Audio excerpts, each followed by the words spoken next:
아멘. 우리 좌우에 계신 분들하고 인사하겠습니다. 오늘도 승리하셨습니다. 예, 감사합니다. 오늘 수요일날 말씀은요, 우리 성경 공부를 좀 생략을 하고요. 우리 교제 중심으로 해서 하나님을 만난 사람들, 두 사람을 한꺼번에 같이 살펴볼 수 있는 시간들을 갖도록 하겠습니다.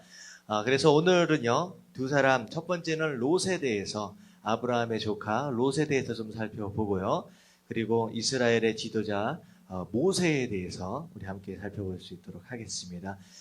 교재 첫 번째 보시면 이제 롯에 대해서 좀 나와 있는데 제목 같이 한번 읽어볼게요. 다 같이 시작.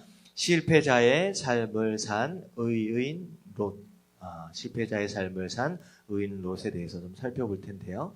여기서 이제 제목에서 보셨다시피 성경은 롯을 의인이라고 얘기를 하고 있습니다. 하지만 그의 삶의 여러 가지 과정들을 쭉 살펴보면요, 계속 실패하는 인생을 이제 살았던 그런 모습이 있었다라고 하는 거예요. 그래서 우리의 성도의 삶 가운데 우리가 어떤 부분에 있어서 실패를 할 수 있는지, 그리고 어떻게 하면 그 실패를 피할 수 있는지, 의로운 삶으로서 어떻게 완성도를 높일 수 있는지에 대해서 우리 함께 살펴볼 수 있는 시간을 갖도록 하겠습니다.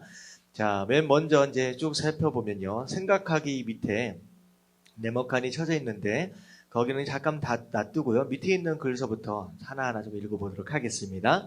다 같이 읽어볼게요. 롯은 시작. 롯은 아브라함이 안정된 생활을 버리고 하나님의 명령을 따라갈 때 그를 따라가기로 결정했습니다. 롯과 아브라함, 그리고 아브라함 아버지 데라 한꺼번에 이제 같이 갈대아 우르에서 이제 대가족처럼 이제 함께 살고 있었죠. 그리고 하나님께서 아브라함에게 나타나셔서 본토 친척 아비집을 떠나라고 말씀하셨을 때 데라와 더불어서 함께 떠나게 되는데요. 그때 롯도 함께 아브라함을 따라서 떠나게 되었다라고 하는 거예요. 그래서 창세기 12장 1절을 보면 뭐라고 나와 있느냐? 같이 한번 읽어보겠습니다. 다 같이 시작. 이에 아브라함이 여호와의 말씀을 따라갔고 롯도 그와 함께 갔으며 아브라함이 하란을 떠날 때 75세였더라 라고 나와 있습니다. 하나님의 말씀을 듣고 아브라함이 떠나기를 결정해서 떠날 때 롯도 아브라함과 함께 떠날 것을 함께 떠나기를 작정을 한 거죠. 그래서 함께 떠나게 됩니다. 그러고 나서 이 밑에를 보니까요, 롯에게 아브라함은 큰 아버지입니다. 아들이 없던 아브라함은 롯을 친아들처럼 아꼈고 아버지를 일찍 여인 롯 역시 아브라함을 친아버지처럼 따랐습니다. 다시 말하면 가족처럼, 아버지와 아들 사이처럼 그렇게 지냈다라고 하는 거예요. 그래서 떠난다라고 했을 때 아버지가 떠나니까 함께 떠나기로 작정을 했던 것이겠죠. 자, 보면요, 이처럼 아브라함 가장 가까이에 있던 롯은 그 영향을 받을 수밖에 없었습니다. 다시 말하면 내가 누구와 함께하고 있느냐에 따라서 내가 살아가는 방식, 내가 살아가는 장소, 심지어는 어떤 그 모습들까지도, 습관들까지도 바뀔 수 있다라고 하는 것입니다. 아브라함이 만약에 하나님으로부터 부르심을 안 받았다라고 한다면 그냥 아브라함과 더불어서 갈대아 우르에서 쭉 살았었겠죠. 그리고 롯이 아브라함과 상관이 없는 관계였다라고 한다면 아브라함은 떠났었고 롯은 그 자리에 남아 있었을 것입니다. 다시 말하면 내가 누구와 함께, 어떤 사람들과 함께 가까이 지내느냐라고 하는 것, 심지어는 피지컬한 어떤 물리적인 어떤 가까움과 동시에 어떤 영적으로, 신앙적으로 가까이 지내는 사람이 누구냐에 따라서 그 사람부터 자연스럽게 영향을 받을 수 있다라고 하는 거예요. 이게 보면 신앙이 막 좋은 사람, 열심히 교회 나가는 사람, 열심히 기도하는 사람, 열심히 예배드리는 사람, 그 사람 주변에 있으면요, 어느덧 내가 그 사람의 영향으로 인하여서 나도 열심히 교회를 다니게 되고 나도 열심히 신앙생활을 하게 되는 거예요. 예배를 드리게 되는 거예요. 하지만 주변에 이상하게 신앙생활 잘 안 하고 뺀질거리고 그런 모습들의 사람들이 가까이 있어봐요. 원래 이런 거예요. 사실은 위에 있는 사람이 밑에 있는 사람을 끌어올리는 것보다 아래에 있는 사람이 위에 있는 사람을 끌어내리는 게 훨씬 더 쉽습니다. 그래서 주변에 신앙이 없는 사람, 정말로 그런 사람의 주변에 있으면요, 내가 오히려 그 사람을 신앙이 있도록 끌어주기보다는 오히려 딸려가는 거예요. 예배 안 나오고 막 뺀질거리고 정말 뭐 그렇게 교회 안 나오려고 그 사람 옆에 함께 있어 보십시오. 그럼 어느덧 내가 단단하게 각오하지 않으면요, 어느덧 나도 슬렁슬렁 예배에 안 나오게 되고 뭐 교회도 전부 다 자꾸 빠지게 되고 그런 상황이 벌어진다는 거예요. 그래서 여러분들 한번 생각해 보십시오. 일단은 주변에 좋은 사람들, 좋은 친구들이 있는지 그런 사람들이 좀 가깝게 될 수 있도록 좋은 영향력을 받을 수 있도록 그런 분을 사귀시고요. 두 번째는 여러분들 스스로 다른 사람들에게 좋은 영향력을 미치는 그런 사람들이 되어야 한다라고 하는 거예요. 여러분들 좋은 영향력을 미치고 좋은 영향력을 받는 그런 사람들 되시길 주님의 이름으로 축원합니다. 아멘. 자, 밑에 보면 당신이 주로 함께하는 사람이 바로 당신에게 가장 많은 영향을 끼치고 있는 사람입니다. 당신은 어떤 사람 곁에 주로 머물고 있습니까?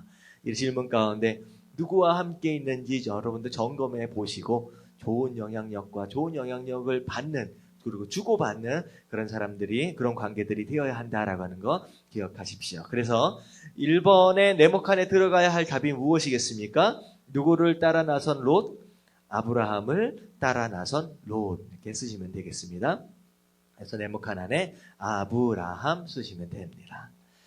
자, 그리고 나서 롯이 아브라함을 따라서 갈대아 우르를 떠났어요. 그리고 하란을 거쳐서 드디어 가나안 땅 안으로 내려왔습니다. 근데 무슨 일이 벌어졌느냐? 가나안 땅에서 기근을 만나게 되었다라고 하는 거예요. 그래서 어려움을 겪게 됐는데 그래서 사실은 아브라함이 불신앙으로 인하여서 하나님 앞에 물어보지 않고 기도하지 않음으로 인해서 애굽 땅으로 내려가게 되지요. 그래서 2번을 보면요. 2번을 보면 우리 같이 아브라함은 저부터 같이 한번 읽어볼게요. 시작. 아브라함은 가나안 땅에 기근이 닥치자 불신앙으로 애굽으로 내려간 적이 있습니다. 당시 애굽은 한마디로 새로운 세상과 같은 풍요로운 땅이었습니다. 그러나 아브라함은 애굽 땅에서 겪은 일을 통하여 물질적인 것보다 하나님만을 의지하는 신앙을 성장시키게 되었습니다. 자, 무슨 얘기냐? 아브라함은 갈대아 우르, 어떻게 보면 시골이에요, 시골. 뭐 그렇게 큰 동네가 아닙니다. 사람들과 그냥 가족들끼리 어울려서 사는 그런 동네에 살다가 하란을 거쳐서 가나안 땅에 들어갔어요. 가나안 땅은 아무도 없는 땅입니다. 비어있는 땅이에요. 하나님께서 아브라함을 위하여서 예비해 놓으신 땅입니다. 불과 누군가 살았다라고 한다면 주변에 뭐 조그만 족속들이 좀 살았었겠지요. 그런데 그 가나안 땅을 또 떠나서 기근 때문에 떠나서 애굽이라는 동네로 들어갔는데 이 애굽이라고 하는 동네는 전에 살던 동네와 하란이나 아니면 갈대아 우르나 가나안과는 완전히 차원이 다른 동네였다는 거예요. 여기는 소위 말하는 도시입니다. 나라가 그 당시 그 지역에서 가장 강력한 나라로 부상하고 있던 이집트 나라. 그 동네에 들어간 거예요. 그리고 나일강으로 중심으로 해서 엄청난 농업과 축산업과 이런 것들이 막 발달을 하고 있는 그런 상황이었습니다. 그러니까 거기 가서 보니까 완전히 새로운 세계였고, 와, 이렇게 잘 사는 나라도 있구나, 와, 이렇게 풍성한 땅도 있구나라고 하는 것을 경험하게 되었었죠. 그런데 거기서 무엇을 경험합니까? 잘못함으로 인해서 아브라함이 와이프를 딱 보니까, 사라를 보니까 너무 이쁜 거예요. 그래서 이제 혹시나 이 사라를 뺏어가기 위해서 자기를 죽일까 해가지고 이 사라를 갖다가 뭐라고 속였느냐? 내 누이라고 속였습니다. 그래서 아니나 다를까 애굽의 바로한테 자기 와이프를 뺏겼어요. 그러니까 이방에 이제 갔는데 여러 가지 재물들과 이런 것들 풍성함을 누리긴 했지만 와이프를 뺏겼으니 얼마나 황당합니까? 결국은 하나님의 은혜로 다시 와이프를 돌려받게 되었지만 그런 상황을 통해서 아브라함은 깨달음이 있었죠. 내가 정말로 하나님만 의지했었어야 되는데, 정말 내가 하나님께 묻고 그렇게 신앙생활을 했었어야 되는데 내가 실수했구나라고 하는 그런 의미로서 애굽 땅에서의 경험을 정말로 실패를 통하여서 좋은 교훈으로 아브라함은 삼았다라고 하는 거예요. 자, 그랬는데 지금 롯에게 있어서는 애굽 땅에서의 경험이 아브라함과는 좀 차원이 다를 수 있었다라고 하는 거예요. 롯 같은 경우에는 와이프를 뺏긴 게 아니잖아요. 그냥 옆에서 이제 구경만 한 거예요. 더군다나 애굽 땅에서 풍성한 것들을 누리면서 이렇게 보니까 와, 이렇게 잘 사는 인생들도 있구나라고 하는 것들을 새로운 경험을 한 것이죠. 자, 그게 이제 나중에 세월이 흘러서 어떤 식으로 반응이 나오느냐. 밑에 보면 애굽에서 돌아온 아브라함은 롯과의 관계에서 물질적인 문제로 인하여 다툼이 생기자 모든 것을 양보하는 태도를 보이고 있습니다. 자, 무슨 일이 벌어졌느냐? 애굽 땅에서 나올 때에 많은 재물을 또 끌고 나오게 됩니다. 그래서 조금 풍성함을 누리게 되었어요. 근데 롯도 나름대로의 재산이 있었고요. 재산이다라고 한다면 양떼들이나 약떼들, 뭐 소떼들 이런 것들이겠죠.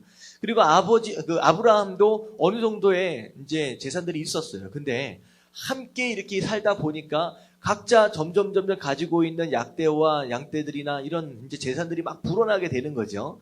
그러니까 이쪽도 동물들이 많고 이쪽도 동물들이 많으니까 서로 이제 기름진 땅에서 풀을 먹이려고 하다 보니까 이제 서로 이제 양떼나 이런 걸 치고 있는 종들끼리 이제 싸움에 붙은 거예요.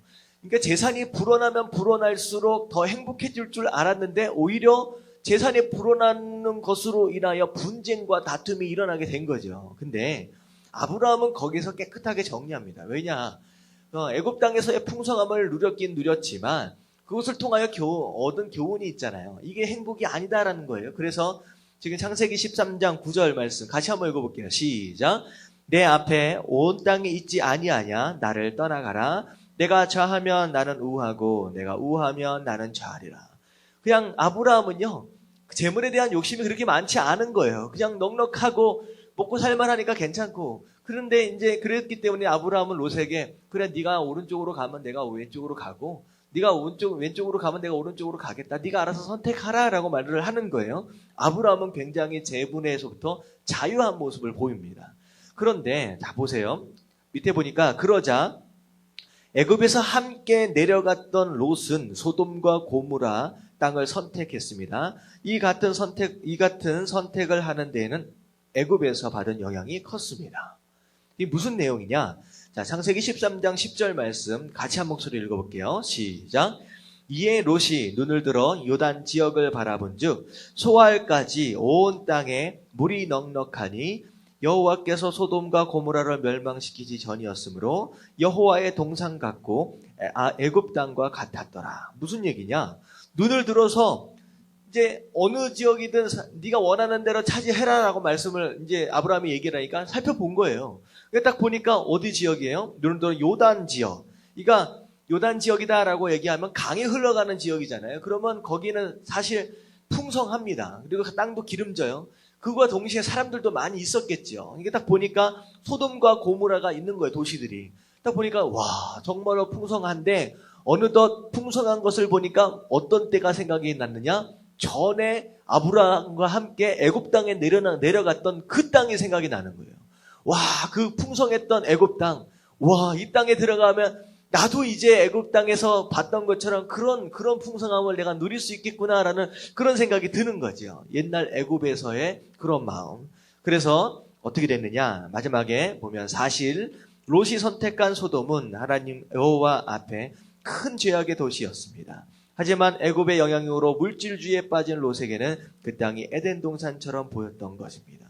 다시 말하면 에덴 동산, 하나님의 땅이다, 여호와의 동산이다라고 한다면 하나님이 다스리는 곳, 하나님의 임재가 있는 곳, 하나님이 역사하시는 곳이 그게 바로 여호와의 동산이거든요. 근데 아브라함은 아는 거예요. 하나님과 함께하는 것이 진짜 천국이고 그게 진짜 행복이라는 거. 근데 롯이라고 하는 이 사람은 그저 과거에 잠깐 보고 왔던 그 애굽 땅의 풍성함, 물질주의, 정말로 그것들만 보고 온 거예요. 그래서 하나님 없든 있든 그것은 별로 관심이 없고 그냥 물질만 많고 풍성하면 와 여기가 에덴 동산이구나 라고 생각해버릴 정도로 그런 모습으로 변질되어 있었다라고 하는 거예요.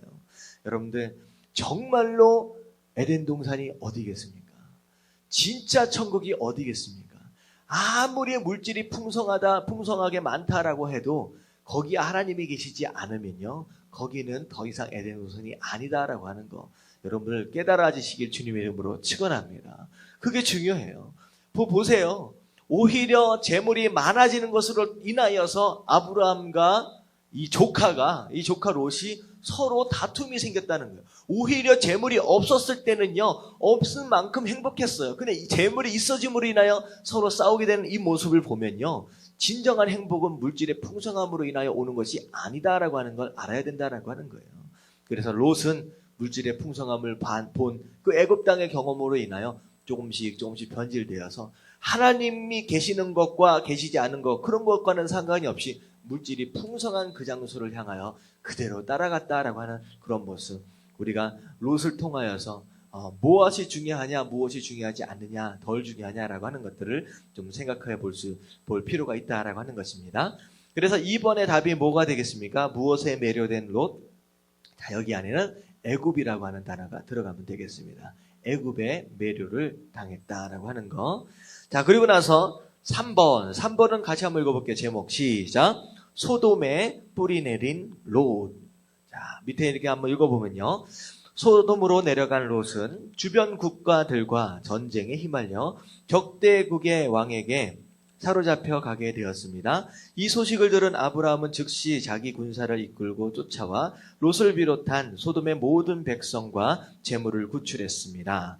소돔 왕은 이 같은 아브라함의 도움에 감사하여 탈환한 재물을 모두 가지라고 말했습니다. 그러나 아브라함은 소돔 왕이 제안한 물질에 아무런 관심도 없었으며 오직 하나님이 주시는 영적인 축복만을 구하였습니다. 자, 소돔에 들어가서 이제 살게 되었는데 주변 국가들끼리 전쟁이 일어난 거예요.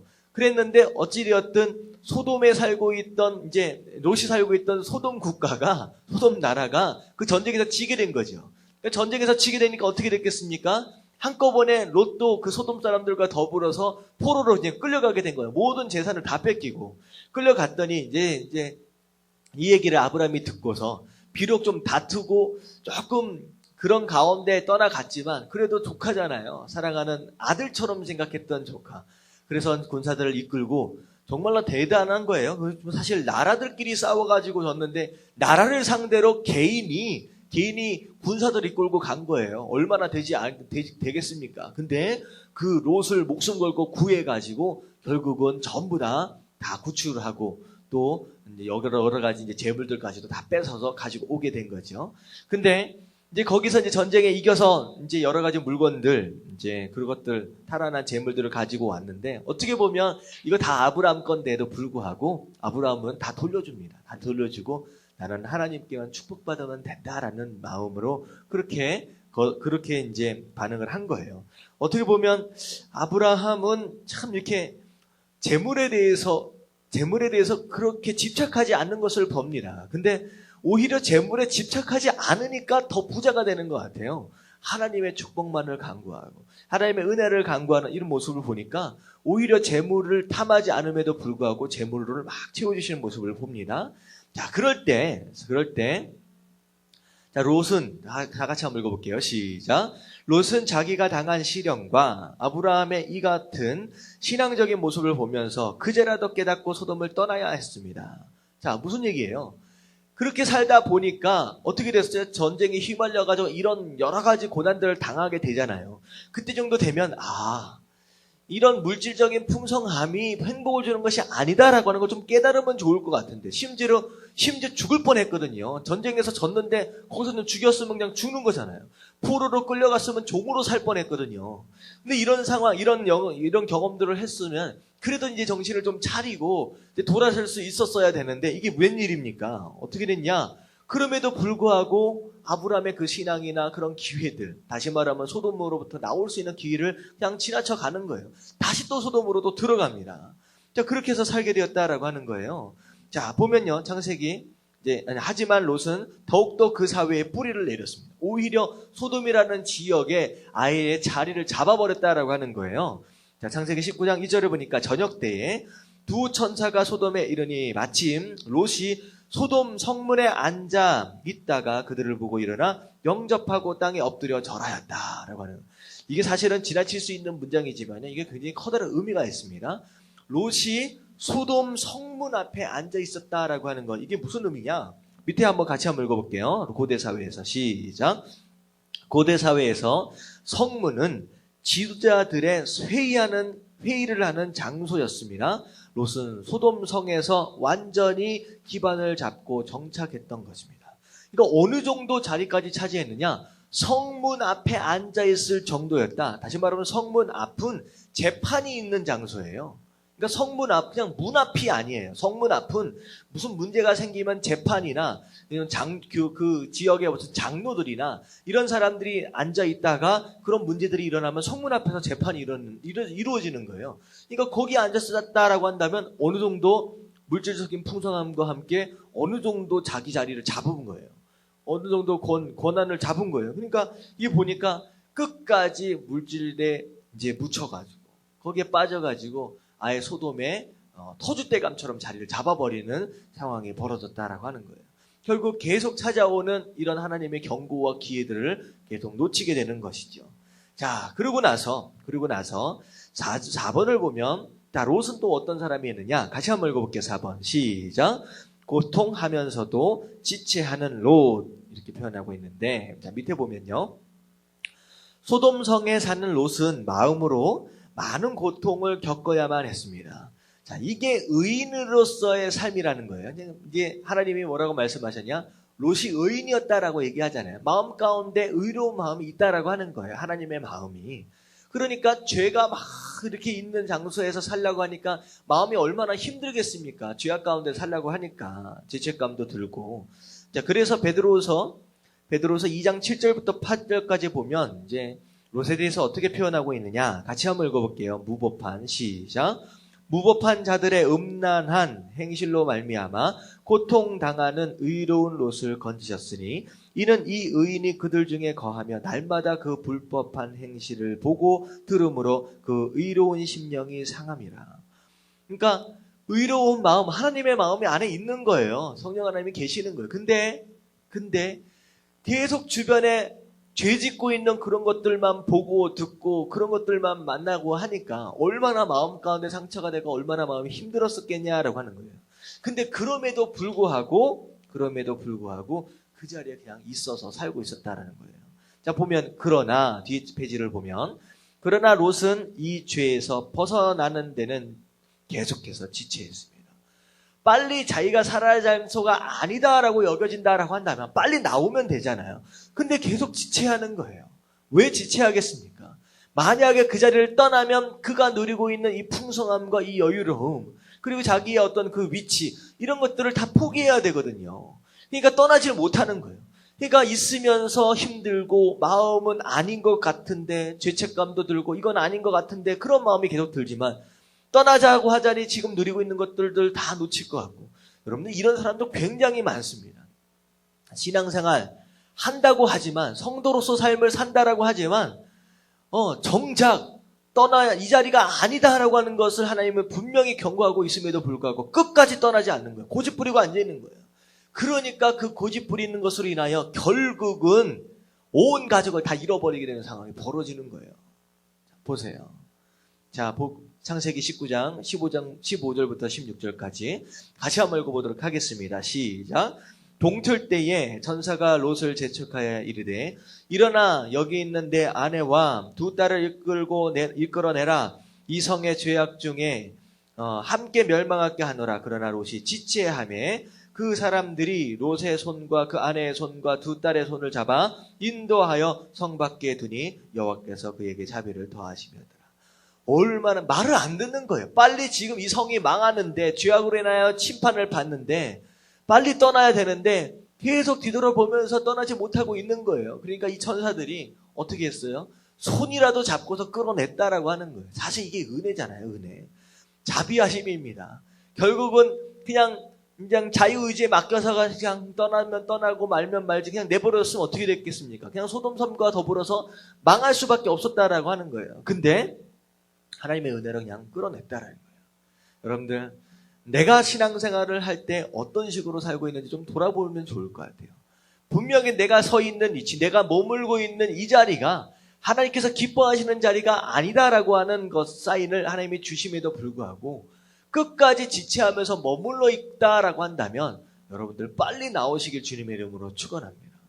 여러분들 마지막 순간에 하나님이 손잡고 끌어내시지 않으시면요 그냥 함께 멸망하는 거예요. 여러분들 신앙이라고 하는 것은 내가 어디에 있어야 하는 것을 정확하게 알고 내가 있어야 할 그 자리를 끝까지 지키는 것이 신앙생활이라고 말씀을 드렸잖아요.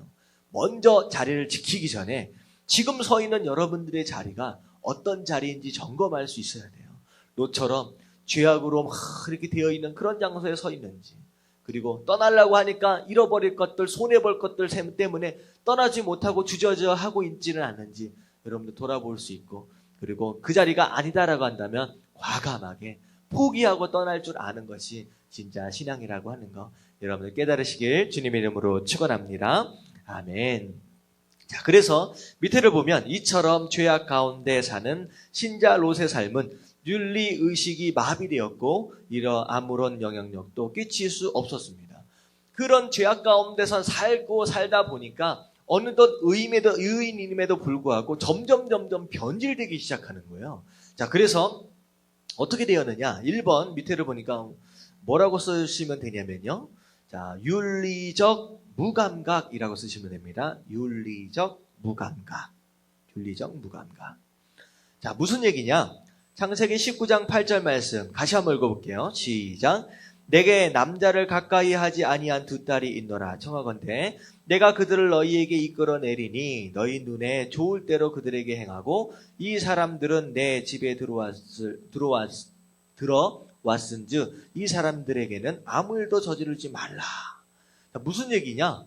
천사 2명이 온 거예요. 왔는데 그 마을 사람들이 얼마나 타락했냐면 그 두 손님을 끌어내라는 거예요. 마을 사람들이, 그 소돔성 사람들이. 그러고 나서 우리가 그들과 함께 상관하겠다. 무슨 얘기냐? 얼마나 소돔성이 성적으로 타락했으면 동성연애나 이런 것들이 이렇게 해가지고 정말로 이 남자들이 들어왔는데 그들과 함께 그런 그 성적인 어떤 그런 행위들을 하겠다라고 하는 거예요. 자, 그랬을 때 이 롯이 어떻게 반응했는지 아세요? 이제 이 천사들이라는 걸 아니까 건드리지 말라라고 하면서 자기 딸 둘을 갖다가 내주겠다라고 하는 거예요. 이 딸을 내주겠다고 하니까 이 딸 둘과 상관하라고 말하는 거예요. 이게 어떻게 아버지로서 할 수 있는 이야기겠습니까? 말이 안 되는 얘기죠. 근데 이렇게 될 수도 있다는 거예요. 의인이라고 얘기하지만 어느덧 죄 가운데 물들어 살다 보니까 영적으로, 신앙적으로, 정말 윤리적으로, 도덕적으로 이게 무감각해진 거예요. 지금 자기가 하고 있는 것이 무슨 행동인지 모르는 거예요. 이게 굉장히 위험한 거예요. 여러분들이 지금 어느 땅에서 어떻게 살고 있느냐, 어떤 사람들과 함께 만나고 있느냐에 따라서 여러분들이 그 사람들과 물들어 버릴 수 있다는 거예요. 그래서 전에는 이건 당연히 하면 안 되지. 당연히 그렇게 해야지. 당연히 주일은 지켜야지. 당연히 예배는 나가야지. 이러다가 누구랑 있느냐 이것을 통하여서 어느덧 어쩔 수 없지, 바쁘면 못 나가는 거, 이렇게 바뀌어 버린다는 거예요. 이 롯이라고 하는 사람 그렇게 되어 버렸습니다. 자, 보면 롯은 자기 집에 온 손님을 보호하기 위해 선뜻 자기 딸들을 내주겠다고 제안하고 있습니다. 말도 안 되는 이런 행동을 아무런 생각 없이 그냥 하게 되는 정말 제정신 아닌 짓들을 하게 될 수도 있다라고 하는 거예요. 여러분들 가까이 하는 가까이 있는 그런 환경들, 사람들을 조심하십시오. 어느덧 물들어 버리면 똑같이 변해버린다라고 하는 거예요. 여기 보니까 윤리적으로 무감각해져 버린 롯의 모습을 보게 된다라고 하는 거예요. 자, 그리고 롯은 어떤 사람이 되어버렸느냐? 자, 보면 무능한 영향력이라고 되어 있어요. 자, 19장 14절 말씀을 같이 한번 읽어볼게요. 시작. 롯이 나가서 그 딸들과 결혼할 사위들에게 말하여 이르되 여호와께서 이 성을 멸하실 터이니 너희는 일어나 이 땅 이곳에서 떠나라 하되 그 사위들은 농담으로 여겼더라. 이 딸들이 사실 결혼은 아직 안 했어요. 근데 앞으로 결혼할 사위들이 있었나 봐요. 근데 이제 이 성이 멸망을 하게 될 것이다 라고 얘기를 해서 같이 나가자라고 했더니 사위들, 어떻게 보면 사위와 장인어른과의 사이는 사실 참 어려운 사이입니다. 사위가 이게 함부로 이렇게 얘기할 수 있는 상대가 아니에요. 근데 장인어른이 사위한테 이 성이 멸망하니까, 이게 망하니까 같이 나가자라고 했을 때 이 사위들이 장인어른의 말을 뭘로 여겼다고요? 농담으로 여겼다라고 하는 거야, 농담으로. 그러니까 얼마나 사람들한테 우습게 여김을 받았느냐라고 하는 거예요. 전혀 영향력이 없는, 가족에게도 영향력이 없는 그런 삶을 살았다라고 하는 거예요. 자, 밑에 보면 롯은 자기 사위들에게 진지하게 설득하고 간증했지만 그들의 귀에는 농담으로 들릴 뿐이었습니다. 롯의 시대는 오늘날 우리가 살고 있는 시대와 흡사합니다. 롯은 우리에게 좋은 반면교사가 되고 있습니다. 결국은 롯의 이런 안타까움, 실패하는 인생을 통하여서 우리가 다시 한번 돌아보고 우리의 신앙을 점검할 필요가 있다라고 하는 거예요. 결국은 의인임에도 불구하고 끝까지 실패하는 인생을 살았던 롯, 우리가 통하여서 무엇을 살펴볼 수 있느냐? 첫 번째, 아브라함을 따라갔던 롯을 통하여서 내가 누구와 함께하고 있느냐? 가까이 하고 있는 사람이 누구냐? 내가 누구로부터 영향을 받고 있느냐라고 하는 거 중요하다라고 하는 거예요. 여러분들, 스스로 좋은 영향력을 주는 사람이 됨과 동시에 주변 사람들 좋은 영향을 받을 수 있는 그런 사람들과 가까이 할 수 있어야 된다라고 하는 거 기억하시기 바랍니다. 그리고 나서 롯은 어떤 사람이었느냐? 애굽에 내려갔을 때 물질적인 풍성함에 빠져버린 사람이에요. 여러분들 절대 풍성함이 있다고 행복을 주지는 않습니다. 결국은 오히려 풍성함으로 인하여 분쟁이 일어나고 다툼이 일어났다는 것을 여러분들 기억하시면서 무엇이 진정한 행복이냐? 여러분들 하나님이 계시는 곳이 진정한 행복이다라고 하는 거 여러분들 깨달으시고요. 그리고 롯을 보니까요. 기회들이 계속 주어져요. 소돔을 계속 떠나라라고 하나님의 사인이 오는에도 불구하고 끝까지 거부하고 자리를 잡아버립니다. 결국은 그것으로 인하여 롯이 변질되게 된다라고 하는 거. 여러분들 중간중간 허락하신 하나님의 사인을 볼 줄 아는 것이 지혜다라고 하는 거 여러분은 깨달으시고요. 그리고 여기가 내 자리가 아니다라고 하는 걸 알매도 불구하고 끝까지 지체하는 사람. 하나님 분명히 경고함에도 불구하고 미적미적거리면서 떠나지 못하는 사람. 결국은 그것 때문에 망한다라고 하는 거예요. 그래서 롯이 어떻게 변해버렸어요? 계속 머물러 있으니까 윤리적으로 무감각해졌어요. 지금 변질되어 버린 거예요. 의인인데 의인이 아닌 사람으로 가버리는 거예요. 뭐 죄를 짓고도 죄를 지은 것 같지도 않고요. 정말로 도덕적으로 윤리적으로 완전히 무감각해져 버리는 어떤 그런 상황이 벌어졌다라고 하는 거. 그리고 그렇게 변화되니까 심지어 사위들한테도 얘기했음에도 불구하고 농담으로 여길 정도로 우습게 여김을 받는 그런 사람이 되어버렸다는 거. 여러분들 좀 기억하시면서 여러분 인생 가운데 내가 의인으로서 어떻게 살아야 하겠느냐라고 하는 것을 다시 한번 점검하면 좋을 것 같습니다. 아멘. 자, 다음으로 좀 넘어갈게요. 다음에 넘어가면 우리가 모세에 대해서 좀 살펴보도록 하겠습니다. 자, 모세. 제목 같이 한번 읽어볼게요. 다 같이 시작. 자가 깨어진 사람 모세. 자, 모세에 대해서 좀 살펴볼 때에, 오늘 말씀을 보면, 이 밑에 교지를 보면, 생각하기 밑에 보면, 모세의 인생은 3단계로 나눌 수 있습니다. 라고 나와 있어요. 자, 모세의 인생의 3단계. 이게 이제 먼저 말씀을 드리면요. 첫 번째가, 무슨 시절이 있었겠습니까? 첫 번째, 모세에게 있어서 왕자로서의 40년이 있었어요. 왕자로서의 40년. 그리고 그 뒤에 오는 인생이 어떤 인생이었느냐? 광야에서 목자로서의 40년이 있었습니다. 목자로서의 40년.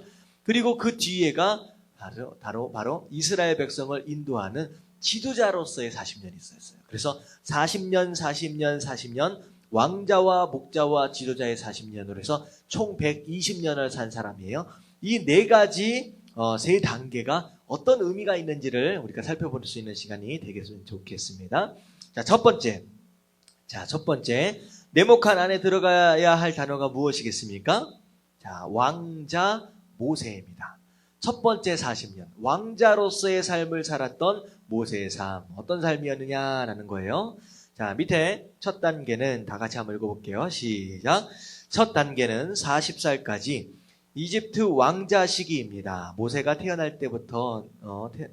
태어날 때부터 아주 준수한 아이였습니다. 그리고 모세는 총명하여 제왕의 학문에 두루 뛰어났으며 정치에 박학한 사람으로 성장해 갔습니다. 처음에는 비록 이스라엘 히브리 사람으로 태어났지만 왕자로서의 삶을 처음부터 살게 되었다라고 하는 거예요. 태어날 때부터 아주 잘생긴 아이였습니다. 그리고 똑똑한 아이였다라고 하는 거예요. 그래서 사도행전 7장 22절을 보면 다시 한번 읽어볼게요. 시작. 모세가 애굽 사람의 모든 지혜를 배워 그의 말과 하는 일들이 능하더라. 그러니까 어정쩡하게 그냥 그런 식으로 살았던 것이 아니라 왕자로서 뛰어난 지혜도 뛰어나고 능력도 뛰어나고 그냥 괜찮은 잘 나가는 그런 인생이었다라고 하는 거예요. 자, 그뿐 아니라 모세의 가슴 속에는 아무도 모르게 하나님에 대한 믿음과 압제받는 자기 민족에 대한 애정, 그리고 민족 해방에 대한 열정이 끓어오르고 있습니다. 비록 왕자로서, 애굽의 왕자로서 살았지만 자기가 어느 민족 사람인지 아는 거예요. 히브리 사람이라고 하는 것을 알고, 그리고 그 민족을 또 사랑하는 마음까지 있었어요. 그리고 그 민족들을 구원해야 되겠다라고 하는 그런 마음까지도, 그런 마음이 있었다라고 하는 거예요. 그래서 히브리서 11장 24절부터 25절까지 말씀 같이 한번 읽어보면요. 시작.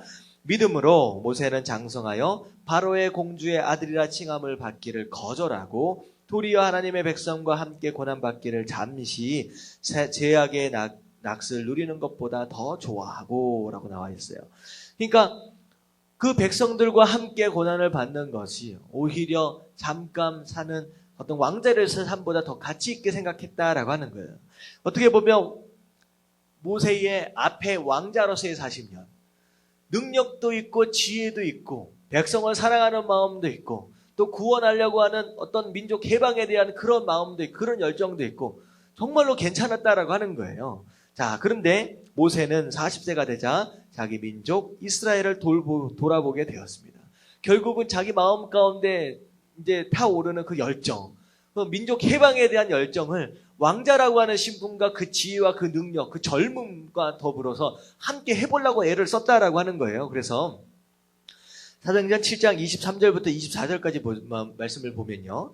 나이가 40이 되매 그 형제 이스라엘의 자손을 돌볼 생각이 나더니 한 사람이 원통한 일을 당함을 보고 보호하여 압제받는 자를 위하여 원수를 갚아 애굽 사람을 쳐 죽였다. 드디어 민족 해방을 위해서 행동으로 옮기기 시작했다라고 하는 거예요. 자, 민족 해방을 도모하고 있던 모세는 이 일 후에 기대와 흥분으로 가득 차게 되었습니다. 그렇지요. 이제 왕자로서의 어떤 자기 위치도 있잖아요. 지혜도 있잖아요. 능력도 있고 젊음도 있잖아요. 그리고 자기가 뭔가 일을 했다라고 하는 거죠. 그리고 자기 민족을 어쨌든 구원했다라고 하는 거죠. 그럼으로써 마음 가운데 엄청난 기대와 흥분으로 막 가득 차요. 이제 내가 가지고 있는 것으로 하나님의 뜻을 어떻게 이루어볼 수 있지 않냐라고 하는 어떤 엄청난 그런 기대가 있었다라고 하는 거죠. 자, 그래서 사도행전 7장 25절 같이 한번 읽어볼게요. 시작.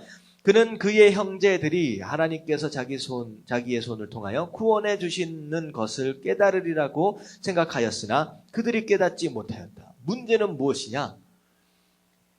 모세는 자기 손으로 하나님께서 이스라엘 백성들을 구원하시지 않을까라고 하는 그런 마음이 있는 걸 아는 거예요. 근데 백성들은 모르는 거예요. 이게 문제인 거예요. 그 결과 어떻게 됐어요? 기대와는 달리 자기 백성들에게, 민족들에게 버림을 받습니다. 민족들이 싸우는 걸 보고서 왜 둘이 우리 민족들이 싸우냐라고 얘기하니까 얘기를 하는 거야. 우리가 언제부터 너를 재판장으로 삼았느냐. 그러니까 다시 말하면 자기가 왕자로서의 삶을 애굽에서 살았잖아요. 애굽의 왕자로서의 삶을 애굽을 버리고 이스라엘 백성들을 구원하려고 그들에게 갔는데 오히려 그들에게도 버림을 당하는 거예요. 그러니까 어느 쪽에도 애굽에도 속할 수 없고 이스라엘 민족에도 속할 수 없는 자기 정체성에 문제가 생기고 어디에도 속할 수 없는 이방인이 되어버린 거죠. 그래서 어떻게 됐어요? 실패한 실패자가 되어 광야로 도망가는 신세가 되었는 것이었습니다. 어디에도 속할 수 없으니까 어디에도 머물 수 있는 장소가 없는 거예요. 결국은 아무도 없는 광야로 도망쳐 나올 수밖에 없었다라고 하는 거죠. 자, 여기서 우리가 이제 질문을 하게 되는 거예요. 자, 무슨 질문이냐? 자, 밑에 보면요. 하나님은 함께 한번 읽어볼게요. 시작. 하나님은 왜 이처럼 모든 부분에서 준비된 인생 황금기의 모세를 사용하지 않았을까요? 왜 하나님은 자기의 안위를 버리고 민족 독립을 도모하던 모세가 실패하도록 그냥 내버려 두셨을까요? 왜 그랬었을까요? 정말로 좋은 기회잖아요. 모세만큼 민족 해방을 담당할 수 있는 사람이 어디 있겠습니까? 근데 정말로 절호의 기회일 수 있다라고 생각하는 그 시기를 왜 실패할 수밖에 없도록 그냥 내버려 두셨느냐라고 하는 거예요. 자, 그 이유는 설명하고 있습니다. 같이 한번 읽어볼게요. 시작. 그 이유는 인생 첫 단계의 모세는 자가 살아있는 사람이었기 때문입니다. 모세가 하려는 일은 신앙적이고 선한 일이었습니다. 하지만 그가 가장 신뢰하고 있던 대상은 다름 아닌 바로 자기 자신이었습니다. 자, 여기까지만 볼게요. 무슨 얘기냐? 물론 모세가 할 수 있는 일이 너무나도 많았어요. 너무나도 좋은 기회였어요. 근데 중요한 건 무엇이냐? 그 뜻도 분명히 하나님의 뜻이셨지만 지금 모세에게 있어서 심각한 문제는 지금 이 일을 누굴 믿으면서 하려고 했다는 거예요? 자기 자신을 믿는 가운데. 아까 지금 다시 말하면 자기가 가지고 있는 이 왕자라고 하는 위치, 자기가 가지고 있는 지혜, 자기가 가지고 있는 열정, 자기가 가지고 있는 능력, 젊음, 이것을 가지고 하려고 했기 때문에 자기를 믿고 의지하면서 이 일을 하려고 했기 때문에 그건 아니라는 거예요, 하나님이. 자, 보면 하지만 인간의 자아는 전적으로 타락했기 때문에 결코 하나님의 뜻을 이룰 수 없고 궁극적으로 불완전과 무능함과 변절밖에는 나타나지 못합니다. 그래서 하나님은 자아가 깨어지지 않는 사람은 사용할 수 없는 것입니다. 결국은 자기 자신을 너무 신뢰하고 있기 때문에 그것을 가지고서는 하나님께서 사용할 수가 없었던 거예요. 그래서 결국은 40년의 왕자로 살았던 이 중요한 시기 하나님이 실패할 수밖에 없었지만 그냥 두셨다라고 하는. 결국 이 실패함으로 인하여서 이제 모세가 이제 정말로 쓰임 받을 수 있는 사람으로 조금씩 변화되어져 가는 과정이 그 다음에 40년입니다. 자, 2번을 보면, 자, 네모 안에 들어가야 할 단어가 무엇이냐? 자아가 깨어지는 모세입니다. 자아가 깨어지는 모세. 자아가 깨어지는 모세. 자, 밑에 글 한번 같이 한번 읽어볼게요. 모세, 시작.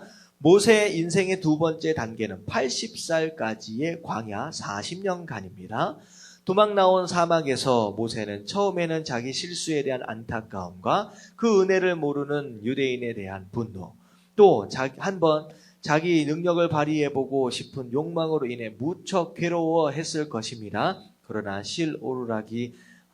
오라기 같은 기회도 주어지지 않고 40년이라는 세월이 흘렀습니다. 그러는 사이 모세는 점점 자신이 얼마나 더덥고 죄된 존재인지를 절감하게 되었습니다.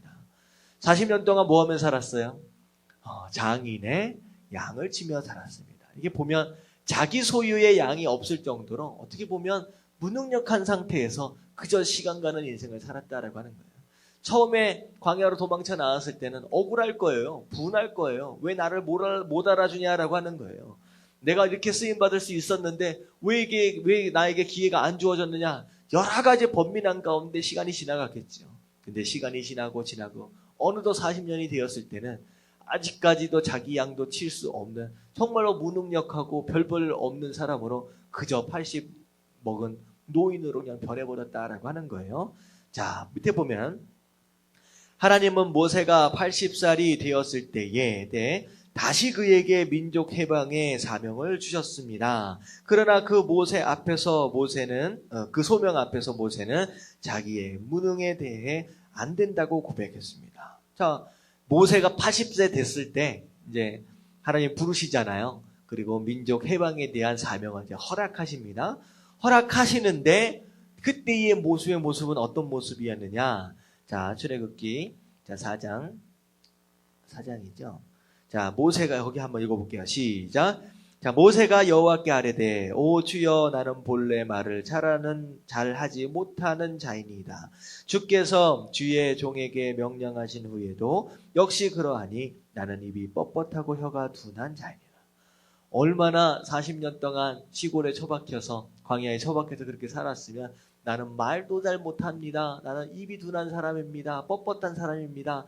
그런 식으로까지 이제 낮아졌느냐라고 하는 거예요. 자, 보면 하나님은 누가 입을 지었느냐? 누가 말 못하는 자나 못 듣는 자나 눈 밝은 자나 맹인이 되게 하였느냐? 나 여호와가 아니냐? 내가 내 입과 함께 있어 할 말을 가르쳐 주겠다라고 이제 격려하셨습니다. 그러나 그때에도 모세는 자기가 적임자가 아니라고 말하고 있습니다. 보니까 모세가 이르되 오 주여 보낼 만한 자를 보내소서. 그러니까 자기 처지를 보니까 능력 없고 힘 없고 이런 모습을 보니까 아유 나는 쓸모없는 사람이다.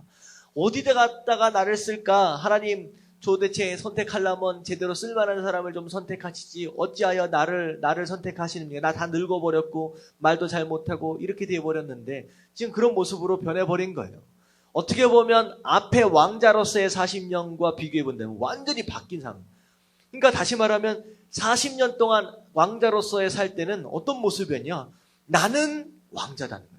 나는 something, 나는 무엇인가 할 수 있는 대단한 사람이다. 그러니까 나는 something이라고 생각할 때 그때는 하나님이 사용하실 수가 없는 거예요. 근데 지금 어떤 모습으로 변해버렸어요? 나는 nothing입니다. I'm nothing으로 변해버려요. 나는 아무것도 할 수 없는 존재입니다. 이렇게 변해버린 거예요. 자, 그래서 뒷장에 보면 모세는 같이 한번 읽어볼게요. 시작. 모세는 하나님께서 진노하실 때까지 진심으로 그 사명을 거절하고 있습니다. 그는 광야 40년 동안 자아가 완전히 깨어지게 된 것입니다. 그런데 하나님은 자신감과 포부로 가득 찬 야망의 왕자 모세를 사용하는 것이 아니라 자기에 대해 완전히 포기해버린 바로 이 모세를 들어 그것도 가장 위대하게 사용하였습니다. 무슨 얘기냐? 나는 왕자 모세입니다. I'm something이라고 할 때는 하나님이 사용하실 수가 없다는 거예요. 왜? 자기 자신을 너무 믿고 있기 때문에. 자기 스스로 뭔가 할 수 있다라고 생각하기 때문에. 하지만 오늘 모습을 두 번째 모습을 보면요. 하나님 나는 스스로 아무것도 할 수 없는 존재입니다 라고 고백을 하니까 그때야 하나님이 이제 되었다라는 거예요. 이때 내가 쓸만한 존재가 되었다라고 하는 거예요. 여러분은 마찬가지입니다. 내가 이 땅을 살면서 사명을 감당한다라고 했을 때 하나님 내가 누군데요? 내가 뭐도 배우고 무슨 경험도 있고 내가 나는 썸띵이다라고 얘기할 때 하나님 사용하실 수가 없는 거예요. 스스로 할 줄 안다라고 여겨질 때는요. 하나님 사용하실 수가 없는 거예요.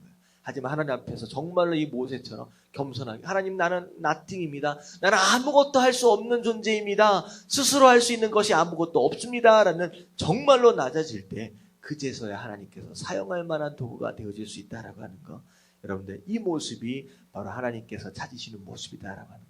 여러분들 기억할 수 있게 되길 주님의 이름으로 축원합니다. 아멘.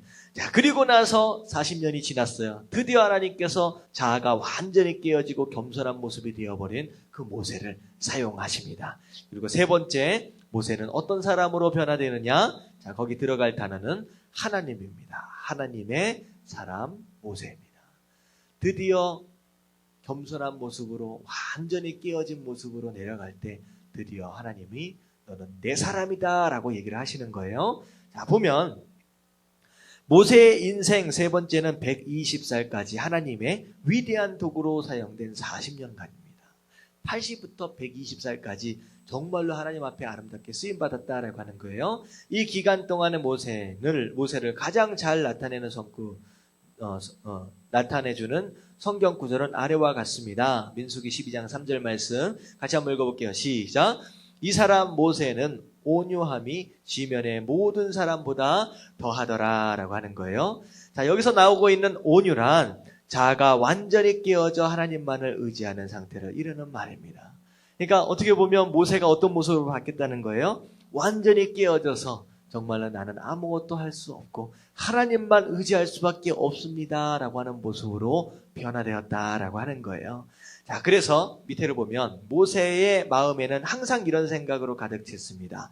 나는 무지하고 무능하고 순간적이지만 여호와 하나님은 진지하시고 전능하시며 영원하시다. 나는 무능하지만 내게 능력 주시는 하나님 안에서 내가 모든 것을 할 수 있다. 이처럼 자아가 완전히 깨어진 모세는 하나님과 친구처럼 사귈 수 있었고 백성의 죄를 사하기 위하여 자기 이름을 생명책에 지어달라고까지 간구할 수 있는 사람이 되었습니다. 얼마나 사랑이 많은 사람이었고 온유한 사람이었느냐. 정말로 백성들, 하나님을 향하여 불평하고 있는 그 백성들을 향하여 차라리 내 이름을 지워서라도 이들을 좀 구원해 달라고 얘기할 정도로, 그렇게 기도할 정도로 그렇게 착한 사람으로 벽연되었다라고 하는 거예요. 자, 마지막 하나님께서 같이 한번 읽어볼게요. 시작. 하나님께서 사용하신 모든 사람들의 한 가지 공통점은 자아가 깨어지고 그 안에 예수님께서 온전히 주인이 되신 사람이었다라고 하는 점입니다. 라고 하는 거예요. 자, 오늘 또 두 번째 사람 모세에 대해서 우리가 좀 살펴봤는데 모세의 인생 세 가지로 좀 나눠서 봤죠. 첫 번째 어떤 인생이었습니까? 40년 동안 왕자로 살았어요. 능력도 있고 어느 정도 자리 위치도 있고 열정도 있고 지혜도 있고 뭔가 해볼 수 있을 것이다 라고 생각할 때 그때 하나님이 사용하지 않으셨다는 거예요. 오히려 그 마음 가운데 있는 자기 자신을 의지하는 그 마음을 오히려 빼시기 위해서 그 자아를 무너뜨리기 위해서 오히려 40년 동안의 광야 생활 그것을 허락하신 거예요. 그 40년 동안의 광야 생활 통하여 모세는 어떤 사람이 됐습니까? 하나님 없이는 나는 아무것도 할 수 없습니다. 나는 무능력한 사람입니다. 이렇게 변해버렸어요. 자, 그렇게 되니까 하나님이 모세를 사용하시는 거예요. 그 모세를 사용하십니다. 그렇게 해서 나중에 어떻게 됐어요? 모세, 정말로 하나님, 이 땅에서 가장 온유한 사람이다라는 칭찬을 받을 정도로 정말 지도자로서 하나님의 사람으로서 아름답게 쓰임받는 모습을 보게 됩니다. 여러분들, 정말로 하나님 앞에 아름답게 쓰임받기 원하는 사람이 되시려면요. 어떤 사람이 되어야 하느냐? 내가 스스로 뭔가를 할 수 있다라고 여기는 사람이기보다는 하나님 앞에서 하나님 도우시지 않으면 나는 아무것도 할 수 없는 사람입니다 라고 하는 겸손함이 있는 사람, 바로 그런 사람만이 하나님께서 쓰실 수 있는 사람이 된다라고 하는 거 여러분들 기억하시길 주님의 이름으로 축원합니다. 아멘. 자, 이 시간 한번 기도하실 때 우리 두 인물에 대해서 좀 살펴봤죠. 롯에 대해서 좀 살펴봤고 모세에 대해서 살펴봤습니다. 하나님 의인이지만 롯처럼 실패하는 그런 인생 살지 않게 하시고 하나님 모세처럼 정말로 겸손하게 낮아져서 하나님만 의지함으로 말미암아 아름답게 쓰임받을 수 있는 그런 사람들 될 수 있도록 해달라고 우리 마지막으로 주님 한번 부르짖고 통성으로 기도하도록 하겠습니다. 시작. 주님